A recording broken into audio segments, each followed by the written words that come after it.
as always, with these videos, get in the comments below about any games, any teams, anything you want to say about any of them. If you disagree or agree with anything I say, put it in the comments below. But one thing I did want to say is, firstly, this was a fantastic game week with some great results, and particularly Sunday was a very good day for me for that result, which we will get on to, but also because we, just after this game, actually, I was already over the moon, and then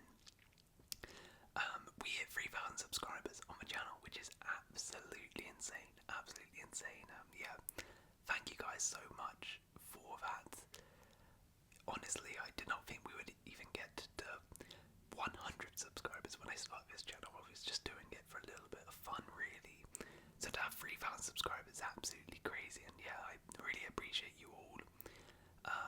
And I will be doing a 3,000 subscribers special video soon, so look out on my community page, because I'm going to be talking a little bit more about it and how you guys can get involved. So yeah, once again, thank you very much, and yeah, let's get straight into it. So we begin with Brighton 2, Man United 1. Goals from Danny Welbeck, Joao Pedro and Amad Diallo. So Brighton do it again. They literally are the bogey team for Man United. I don't know what it is. No idea what it is, but every time United play Brighton, it seems like they always lose. And just like in many times they play each other, it was a deserved victory for Brighton. Brighton thoroughly deserved a victory. I thought they were the better side in this game for most of the game, created the better chances and looked the more threatening. First half looked really good, and one thing in particular which I highlighted in the last game, but I think really came on show in this game, was their attacking depth.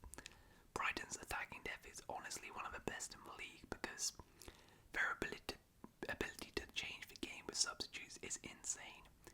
You know, you got Mindy, you got Mitoma, you got Pedro starting, Welbeck scores. They take these guys off late on, bring on Julian Zizo, Jorginho Rutter, even Yasan Ayeri and Simon Adingra. And for the goal, Simon Adingra sets it up. Julian Zizo looked really good when he came on. Rutter had a couple good moments. Like, to bring on these guys is just incredible. That late in the game just added so much of a spark, and yeah, I thought Brighton looked really good.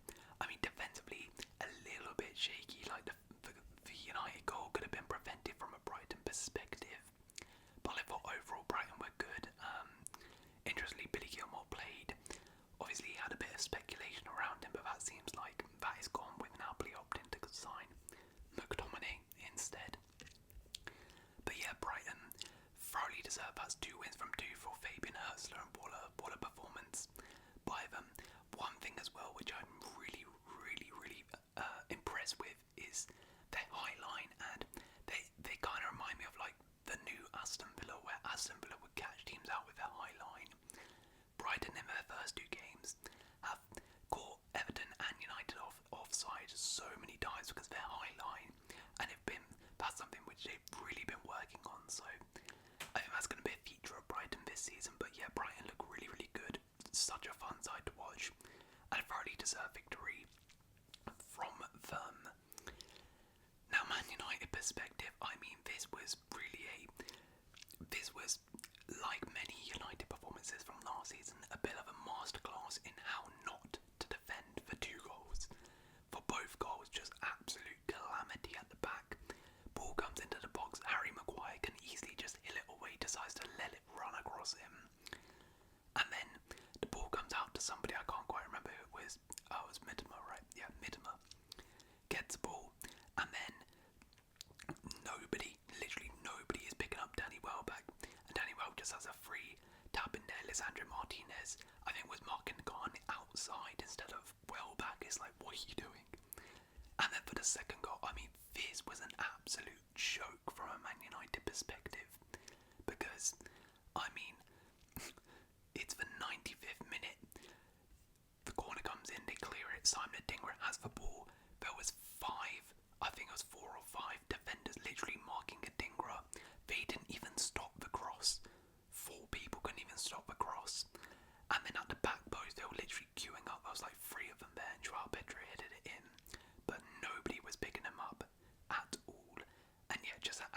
disaster from a Man United perspective in terms of defending.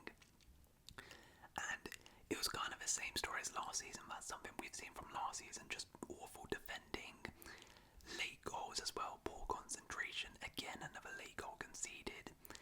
Second half was a bit better from United. I think they did improve. Amad Diallo's goal was nice, and a nice moment for him with, I think it was like his stepmom or something, passed away recently, so that was nice for him. But they really, after the goal and after Brighton made a couple changes, United really couldn't cope. United, I think, were a little bit too defensive in that second half, sort of sat back off a little bit, allowed Brighton into the game, and those changes didn't work. I don't know why he took off Bruno Fernandes as well, because even if he's not having the best game, what Bruno gives you is hard work defensively, but also somebody who, when you're under the cosh, you can get him the ball and he'll just try and get you out of it. So that was a bit weird.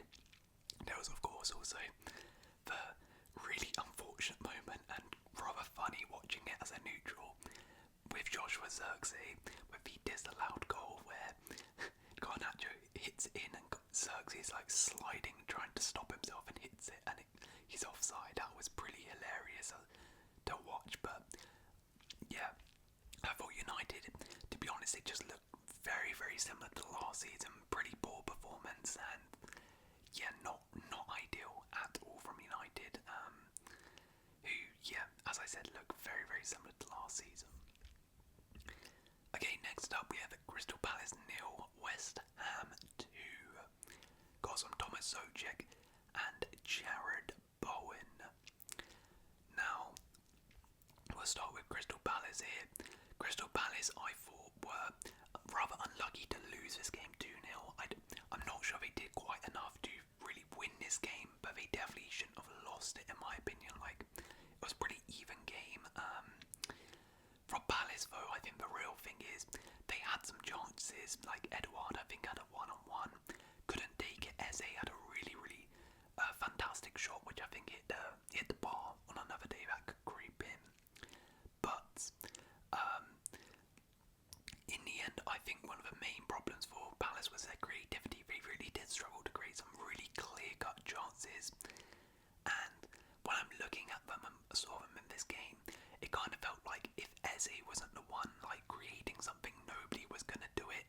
Like, we had Edouard playing at number 10, which, like, I don't know what that's all about. And like Adam Warden was terrific in this game as well. But again, him and Eze are kind of like the only ones in this team right now creating chances.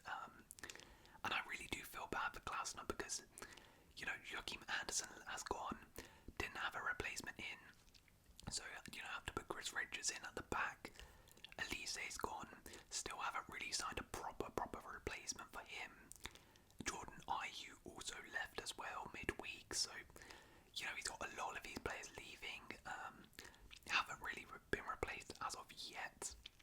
So I do feel for Glasner a little bit, and I think they're going to need to make some signings, in my opinion, Palace, if they want to, you know, push on from last season, because right now, looking at this squad, if it stays like this, I'm not sure how well they're going to do, because they do seem like they're struggling, as I said, for creativity. That being said, they were not that bad in this game. They were slightly unlucky. I also thought for the goal, I think it was the Souček one. I thought there was a foul in the build-up on Tyreek Mitchell. I thought there was a foul for it, but the ref didn't give it. But yeah, by the way, as well, for that goal, the celebrations were mad. He like destroyed the whole billboard. And fair play to Souček, who saved that ball boy as well from getting crushed, which was nice. But from a West Ham perspective, I mean, that was kind of like a proper smash and grab. The first half was pretty bad. I don't think they actually had a shot on target until this goal. But the second half was really good once they got the changes on. And one man in particular, I'm so shocked about this Aaron Wan-Bissaka. As soon as he came on, they suddenly looked so much better going forward. His run for the Souček goal was absolutely terrific, and then even for the Bowen one, he busted up to make the overlap and make the dummy run so Bowen could cut inside and score. I mean, United fans are probably banging their heads on the wall like, where the hell was this Wan-Bissaka for us? I've never seen Wan-Bissaka, you know, attack like this in my life before. But yeah, he looks really, really good. I think he should be starting now from now on because yeah, he's miles better than Gufal. Max Kilman as well was absolutely terrific. His run as well for his assist to Bowen was really, really nice. And overall defensively was really solid. You know, he's somebody where one of the new signings I'm a little bit sceptical about in terms of the price tag, but he put in a fine display, so fair play to him. And yeah, West Ham were super, super clinical with their chances. As I said, a little bit of a smash and grab, but that's a big result. Going away to Palace is not an easy place, and after that loss to Villa, they needed a victory and they got it, so well done to West Ham. Next up we have Fulham 2, Leicester City 1. Goals from Emil Smith-Rowe, Alex Iwobi and Wout Weiss. Now, from a Fulham perspective, thoroughly deserved. They were much the better side in this game, in my opinion. They definitely deserved the victory. Particularly in the first half, they were really, really dominant and had a lot of chances. I mean, Rodrigo Muniz did not have his best day in front of goal. He was quite wasteful. I think he had like 6 shots in that game. He was really, really poor in front of goal. But that being said, Fulham did actually look really, really good going forward and really, really dangerous. Adama Traore was fantastic in this game. His run for, I think it was Smith-Rowe's goal. Yeah, he got the assist and he was absolutely superb. And yeah, when he's on fire, he's honestly unstoppable, and he was really good in this game. Alex Iwobi grabbing the goal as well. Smith-Rowe as well. I mean, just in general, was really, really nice. And of course, got his first goal for Fulham, which is really, really cool to see. I think he's going to be a good signing for them, and I really do hope he does well. It would be nice to see him flourish, and yeah, he started off really, really nicely. Anthony Robinson as well really impressed me in this game. He is such an underrated left back in my opinion. Last season he was one of the best left backs in the league, and this season looks like he's shown no signs of decline. He is well and truly back to his best, and I'm surprised that some clubs haven't really looked at him because he is a really, really good left back. But yeah, Fulham, in my opinion, thoroughly deserved this victory, and as I said here, yeah, up and running at home, 3 points on the board. A game we needed to win, and they got the job done. Yuki Anderson and Sander Berge also to add into this team, so once they get in the team, I think Fulham will be perfectly fine this season. From a Leicester perspective, I'm not gonna lie, I'm a little bit worried. Now you're probably thinking, why are you worried? You know, they lost 2-1 to Fulham, they got a draw against Spurs, but from their first 2 games, not necessarily the results, but more so the performances in these first 2 games have been slightly concerning if I'm a Leicester fan, in terms of they've been cut open quite easily in both of their games. Like in the Spurs game, in that first half, they were ripped apart. If Spurs could have taken their chances, they would have been like 3 or 4 down. And then it's the same thing in this game. You know, they got a goal from a corner, but besides that, had a couple moments here and there, like Bobby Reed had a nice shot, but overall didn't really offer too much going forward.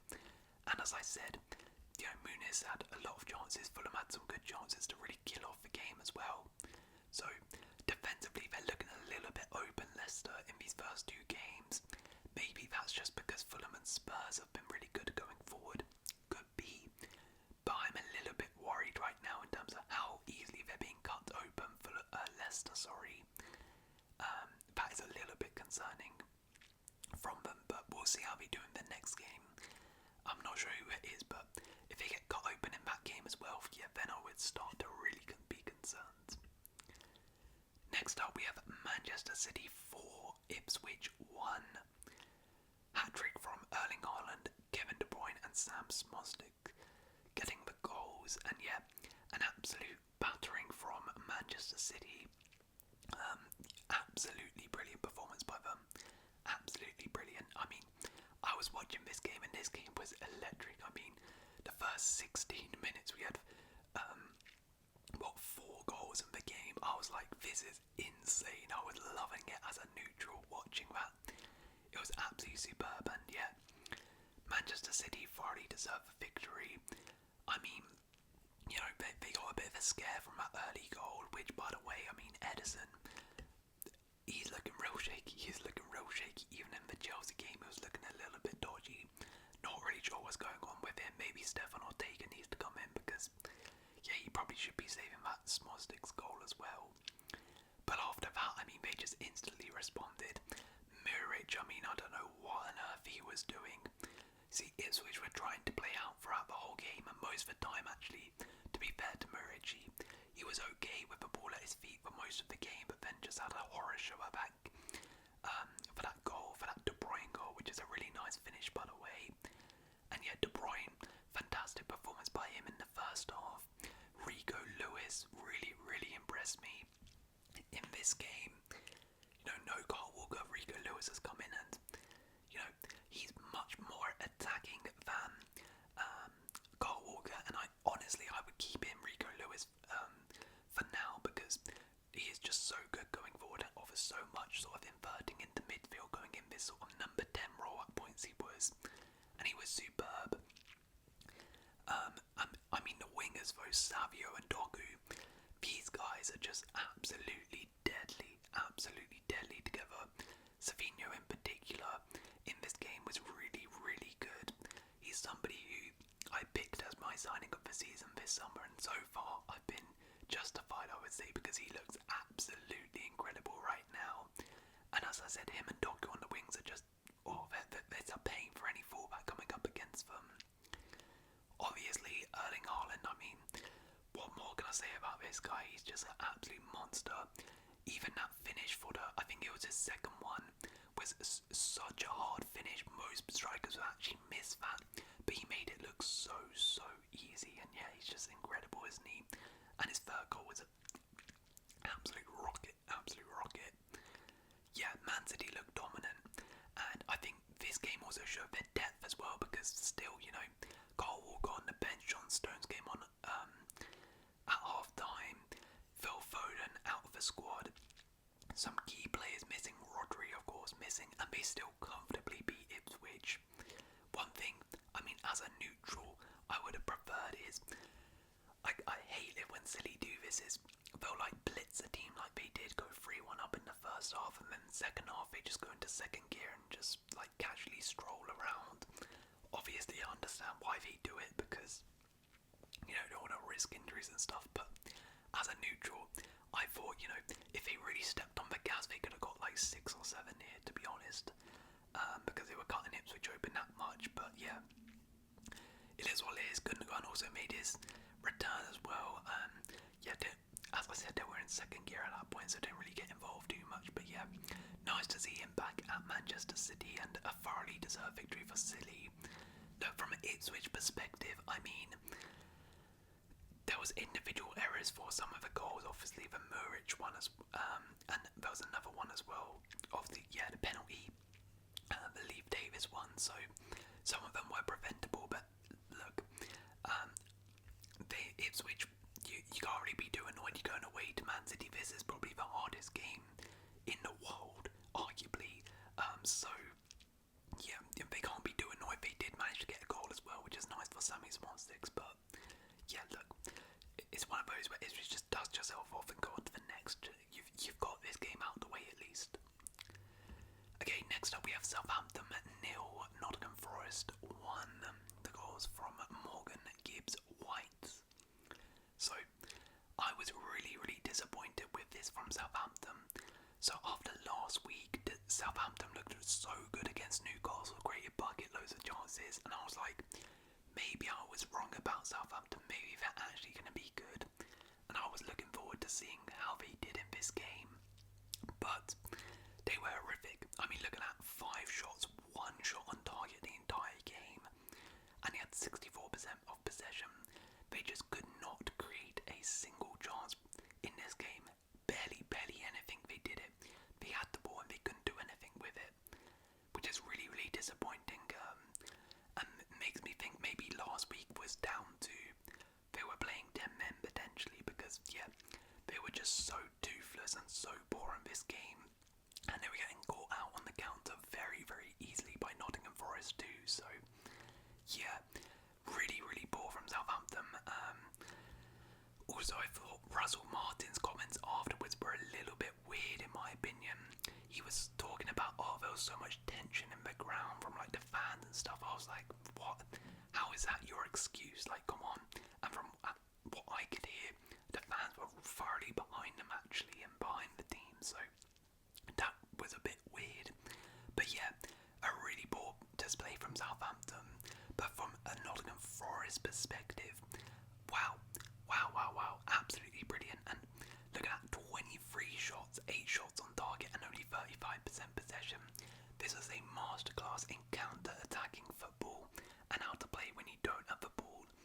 And I think Forest honestly could potentially be one of the best teams in the league this season when it comes to counter-attacking teams. I think Forest could potentially pull off some really nice results against the Big Six this season, because when you look at their side, they're just absolutely fueled for this counter-attacking style. They've got so many direct players like Hudson-Odoi, Elanga, Gibbs-White, Ola Aina and Nico Williams were bombing forward as well. They're just so good on that counter-attack. And yeah, I think this season are going to be really good. They're looking really solid. Sangare, another solid display by him. Gibbs-White grabbed himself a goal as well. Yeah, I think Forest are going to be pretty good this season. I think a big win away from home as well. And a real statement by them, a good performance. So well done to Forest. Next up we have Spurs 4, Everton 0. Goals from Yves Bissouma, a brace from Son Heung-min, and 1 from Christian Romero. Yeah, absolutely perfect way to bounce back after Spurs' disappointing result against Leicester on the opening day. You know, in that game they were wasteful. In this game, to be fair, they were still a little bit wasteful, like especially early on in the game. I feel like they had so many chances early on. They probably should have gone ahead earlier than they actually did. But in the end, they did pull away most of their chances. And yeah, they scored 4 goals. They looked really good, Spurs. They looked really good. Some of the key individuals as well. Van de Ven for that Son goal at the end. I mean, what a run by him. Absolutely superb from Van de Ven. Wilson Odobert made his debut for Spurs and actually looked pretty good. I was pretty impressed by him. You can see he's still a little bit raw, like, you know, he'd lose the ball a couple times and like dribble a little bit too much here and there, but overall he looked really promising, and I think is a good player. It could be a good signing. James Maddison was good. Yves Bissouma, of course, returned after his like antics with balloons and got a goal, which was pretty funny, and that was a rocket, by the way. Son, as always, clinical. That goal as well, which Van de Ven set up, is not an easy finish. It's not an easy finish, but Son is just so good in front of goal. He'll easily put that in. Kulusevski also looked pretty good in his role as well. And yeah, overall, Spurs, a fantastic display by them. Much better than the Leicester one, and pull away all their chances and thoroughly deserved a comfortable 4-0 victory. Everton, though, oh my word, I mean, I am a little bit concerned about them. I'm a bit more than a little bit. I'm quite concerned about Everton because they lost 3-0 against Brighton in the first game and now they've lost 4-0. Obviously, 2 very good teams, but still, it's really the manner and the performances which are worrying. Because look at this game, I mean, 1 shot on target in this game, 4 goals conceded, probably could have been more goals conceded, so easily cut open. Jordan Pickford had absolute disaster class. I mean, for that goal, of course, which Son scored, getting closed down, awful. But even the Romero one, I feel like Pickford is honestly one of the worst keepers I've seen when it comes to collecting crosses. This guy never ever comes off his line. Like for that Romero one, this is kind of what separates a good keeper from the really good keepers. A good keeper like Pickford doesn't get that. A really good keeper, like as we'll get onto, someone like David Raya comes out and collects that corner. And yeah, Jordan Pickford, I swear, never ever does it. And I mean, Michael Keane at the back was horrible. Roman Dixon, to be fair to him, youngster got chugged in and wasn't actually too bad in this side, I thought. But yeah, just real problems on the defence and also going forward. Can't create anything, Everton. sides in any of them. So yeah, I'm a little bit concerned for Everton, and 2 damaging results really, which is a big worry. So yeah, if I'm an Everton fan, I am slightly concerned about my team. We'll see how they do. As I said, Tottenham and Brighton are some difficult games, but honestly, it's quite worrying to lose by that much. Next up, we have Aston Villa 0, Arsenal 2. Goals from Leandro Trossard and Thomas Partey. So, yeah, this was a big victory for Arsenal. This was the Saturday night game, and huge victory for Arsenal. Leandro Trossard, off the bench again, scores for winner. Oh, well, not the winner, but the opening goal, and absolutely superb by him. I mean, he always comes off the bench and scores. He is so good. Honestly, I think he should be starting ahead of Martinelli. I know Trossard is a good, sort of useful guy to have off the bench, but Martinelli, I don't think is having his best spell right now. I think Trossard should be starting ahead of him, in my opinion. But yeah, I think Arsenal, this was a tough game. Did they deserve the victory? Slightly, maybe they did. I think, to be honest, a draw probably would have been a fair result, but that's sort of, that's the one which champions win, right? Where it's a cagey game and you just need that moment, and you win it with a Leandro Trossard goal. Obviously, Thomas Partey's as well. Emi Martinez should have saved it up. By the way, I absolutely loved that Arsenal fans were just chanting Emi Martinez's name after that. That was absolute jokes, because Emi Martinez gives all the banter and stuff, so he's got to be able to take it once in a while. But yeah, I thought Arsenal, I thought Bukayo Saka, as always, was really good in this game. He's sort of becoming like a trademark now, where he sort of cuts in on his left and then hits a low-driven shot in the near post or far post. He did it again in this game, but Martinez saved it. Saka, it's almost becoming unstoppable to phase him now. He's been really good in the opening games. I thought the first half from Arsenal, though, really lacked intensity. It was quite low intensity. Didn't really move the ball fast enough. I always think Arsenal are much better when they sort of move the ball a bit faster. And then he started doing that a little bit in the second half, and then that's how they got their goal. But as I said, it was a tough game. Villa Park is not an easy place to go, but they got the job done, and that is huge for Arsenal. But I mean, Villa, oh my gosh, there's one man really to blame for this, and that's Ollie Watkins. I mean, this guy has blood on his hands. He had 2 absolute sitters, which he should be scoring at least one of them. He should be scoring 2, but I'll let you off, if you miss one. But if you miss both, oh my word, that's crazy. Great save by David Raya. But from a striker's perspective, you have to be scoring that from Watkins. And it's really annoying for Villa, because if he had scored those, they definitely get something out of this game. They might have even won the game, because both of them were at 0-0. And Villa actually played pretty well in terms of nullifying Arsenal. Arsenal didn't really create too many chances versus Villa. Their 4-4-2 shape was really good. Their pressing was really nice. And also when Arsenal pressed them, I thought Villa were very good at the back in terms of passing out from the back. Costa Nedeljkovic as well, I thought did really well, getting chucked in as a youngster. Did really well against Martinelli, but then Trossard came on and he struggled a bit, and kind of got caught ball watching for that Trossard goal. Morgan Rogers, though, was absolutely terrific. I felt so bad that he was on the losing team, because he was incredible. I mean, Partey and Bright couldn't cope with him. He was just gliding past them throughout the whole game. And yeah, he should have got an assist for the Watkins one, but yeah, really frustrating, I think, if you're a Villa fan with this game, because you definitely shouldn't have lost this game. You should have got at least a draw if Watkins had his shooting boots on, but it was an encouraging performance, and a massive win for Arsenal. Next up, we have Bournemouth 1, Newcastle 1. Goals from Marcus Tavernier and Anthony Gordon. Yeah, I mean, this game was really marred by referee and VAR controversy, because there was a late goal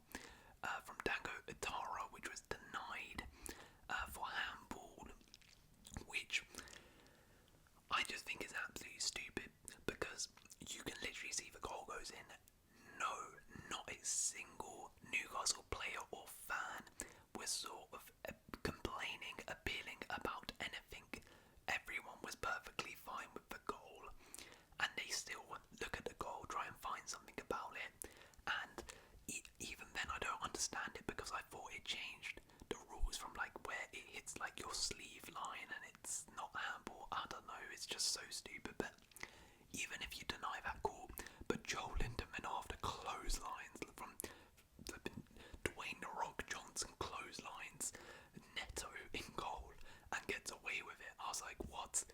Are you serious? It was just so stupid. He got a yellow for it and I was like, what? Yeah, anyways, yeah, I thought Bournemouth were the better side, much better side in this game, definitely deserved a victory and were very, very unlucky not to get it. Antoine Semenyo absolutely cooked in this game. He was so good. He's been really good to start the season, obviously, scored against Forest as well. He looks like he's really coming into his own right now and was fantastic in this game, almost scored a worldie where he hit the bar.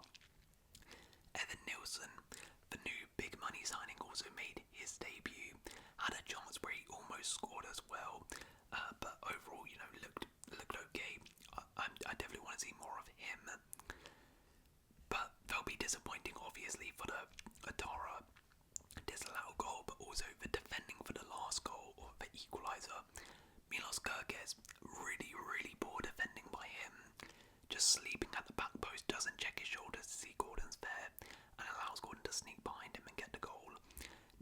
Neto, though, also made some really good saves in this game. I know Bournemouth are looking at a potential new keeper, which they probably do need, but I think Neto so far this season has been really good. He's been really good. But yeah, Bournemouth will be frustrated if they didn't get the win because they were the better side, particularly in the first half. Second half, Newcastle did grow into this game. They definitely did. When Harvey Barnes came on in the second half, they looked far better. Harvey Barnes definitely changed the game and he got the assist as well for Gordon's goal with a fantastic cross. Joel Lindemann, did not have his best game. He had a great game versus what was it, Southampton, but this game was really poor. For that first goal as well, got dispossessed easily, and the defending in general in that goal was just really bad. I think it was Tino Livramento at the back post. Didn't see Marcus Tavernier just gets called out really easily, and yeah, Newcastle were really poor. I'm quite disappointed with how Newcastle have played this season. I thought, Southampton game, I'll give you a pass because obviously 10 men, but in this game we were really poor as well, which is quite worrying if they want to get back in those European places. I understand that they have, Botman injured, Shaw obviously now missing with suspension, Kraft playing, which isn't ideal, but still, I would have preferred a bit of a better performance by Newcastle, and yeah, they were quite lucky to get a point in this game. Right then, Wolves 2, Chelsea 6. Goals from Nicholas Jackson, Cole Palmer, Noddy Malawake, hat-trick, and Joao Felix. Right, straight off the bat here, I'm going to give you a warning. If you don't want to hear me be shameless for the next 5 minutes, just skip this section.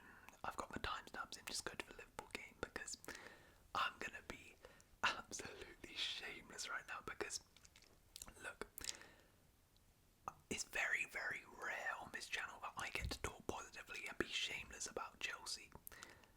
Pretty much 90% of the time on this channel I'm doing a rant about Chelsea. So the one time that, I can actually have a bit of joy, I'm gonna do it, right? I think I deserve this, guys, so just please let me off. Anything I say here, do not clip up, do not take out of context because I'm just over the moon. I was not expecting this, a 6-piece, guys. We put a 6-piece. Best performance of the season by any club in Europe. Name me a club in Europe who scored 6 this season already. Nobody's done it. Top 5 leagues, no one's done it. We put in the best display in Europe, guys. Best display, attacking wise. I know that's hard for you guys to hear, but it's true. Cole Palmer, I know it's hard for you guys to admit, but right now, he's, I guess statistically, the best player in the world right now. Well, he's got 3 assists and a goal already in 2 games. Name me a player in Europe this season who's got that. You can't. Yeah, I'm sorry. Noddy Madueke, hat-trick, bang. After his comments as well. Backed up his chat. That's what you call backing up your chat. Nicholas Jackson, you've been a bum and absolute bummer for a goal, but clinical today. Cole Palmer, you see that goal? Oh my gosh, that little chip. It was beautiful, beautiful. Don't even get me started about Joao Felix. Joao Felix coming off the bench. Coming off the bench. Pedro Neto and Joao Felix. Assist to Felix. Those two coming off the bench. Are you crazy? Look at our bench. Look at our bench. Look at these three. Neto, Felix and Kunku. Guys, name me a club in Europe you can bring on these three players as good as that in the attack. You can't because we got so much attacking talent. It's crazy. We're stacked, absolutely stacked. Literally any one of these walk into almost every single team in the Premier League, and we got them chilling on our bench. We got them chilling on our bench, guys. That's how good we are. That is how good we are attacking wise. We put 6 past them, and it could have been more. We were having fun. We were literally having fun. Joao Felix was picking up the ball in the middle of a park and just gliding around. We literally could have scored 10 if we wanted to, guys. But we were like, no, that's a little bit disrespectful. We'll do 6. We'll do 6 for you. Robert Sanchez. You see that pass to Jackson? Oh my gosh. Guys, you talk about Edison. When was the last time Edison actually made like a... Everyone always talks about like, oh, Edison's ball playing. When was the last time Edison played a ball like that to basically a pre-assist for a goal? I don't remember. Guys, we're just crazy. We're crazy. We are absolutely crazy. Like, we are cooking. Now look, in all seriousness, now I've got my shamelessness out of the way. All I'm going to say is Chelsea are winning the league. We are the best attack in Europe right now. Nobody can stop us. We have better attacking options than Manchester City and Arsenal, and that's a fact. You guys don't have anyone on the level of these guys coming off the bench. Cole Palmer is better than every player in the Premier League right now. Unfortunately, you guys don't want to admit it, but it's true. Anyways, let's talk about Wolves. From a Wolves perspective, what the hell was that? I mean, gosh, that is horrible. I mean, their defending was horrible. They were like the Grand Canyon. I don't know where their midfield was in the second half. Like I said, Joao Felix was literally picking up the ball and in the midfield turned. There was no one around him, and suddenly it's a 4v3. I was like, what on earth is going on? Absolutely mental from Wolves. Absolutely mental, and I would be fuming if I was a Wolves fan of that sort of defending, because that is quite frankly embarrassing and abysmal and should not be happening. But yeah, to be fair, it does happen. You know, it can. I'll give him a bye because you are playing the best attack in Europe. So, you know, I'll give him a pass. Right. Next up, we have Liverpool 2, Brentford 0. The final game. Luis Diaz and Mo Salah with the goals. Yeah, a really good display by Liverpool, and I think I actually learned quite a bit from Liverpool in this game. That they're just they're a very different side, very different side from the Jurgen Klopp Liverpool in terms of this heavy metal, gun-ho, high tempo, high energy, end-to-end football is gone. It's gone. Arne Slot is very much of the sort of Pep Guardiola mold where he's more about control, passing slowly, and controlling the game. Because in this game, you know, they never really put their throttle on the gas, but they were always in control of the game. It wasn't like they created, you know, tons of chances. Those are sort of the pros and cons with this approach. You know, Liverpool created chances, but it wasn't like they created bucket loads. But equally defensively, they were just so good. Like, Brentford barely threatened them because Liverpool were just in control of the game. Didn't commit too many bodies forward. And, you know, when they were caught out on counters, they easily mopped them up. So yeah, it was really assured control performance by them. I was impressed by this Luis Diaz goal. Was really nice because it looks easy, but how many times do you see a 2v2 get messed up? Diego Jota and Luis Diaz did really well. Luis Diaz really intelligent run to wait for Rorslev to go to Jota and then attack the space, run into that space, and then time perfectly that pass. Mo Salah does Mo Salah things. I mean, as soon as you saw him in that position, you knew he was going to score. It was inevitable. He's just so clinical, isn't he? I thought McAllister was really good. Also, Ryan Gravenberch as well. One of his better games. The substitutes also did pretty well. Gagbo and Harvey Elliott looked good in their limited minutes off the bench as well. Yeah, Liverpool really assured good performance, and another which is all you really want. Now from Brentford perspective, look, it's kind of similar to Ipswich, where it's one of those Anfield away, one of the hardest fixtures you'll get this season. You sort of just dust yourself off, move on. 2-0 result isn't bad, you didn't get thumped. You had a couple decent moments. I thought Brentford actually looked pretty decent in terms of building up play. They were quite brave, to pass out from the back at Anfield away. They actually did it okay, but it was just, they didn't really have a focal point because Visa would drop in to help get them out of the press, but then he would drop in, meaning there was no one up front to actually, when they got out of the press, they would just have to go back because there was no option. So yeah, and also the defending for that corner was really bad. For Luis Diaz's goal, how they're getting caught out on a 2v2 from their own corner is pretty bad. However, as I said, overall Brentford look a solid display, and just dust yourself off and move on to the next. You have far easier games this season. Right then, so those were the games. Now we'll quickly do our awards. If you watch the last game week, you'll know we do these awards every single week. So the awards are the worst refereeing decision, and I think that has to go to, take your pick on any of the decisions in the Newcastle Bournemouth game. You can go for the handball, but I'll prefer to go for the Haaland and clothesline. Then we'll go for best debut. The best debut, Sammy Small-Sticks deserves a mention for his, scoring away from home against Man City to give your side the lead is pretty good debut. But obviously, Joao Felix with one of the goals of the season has to win it.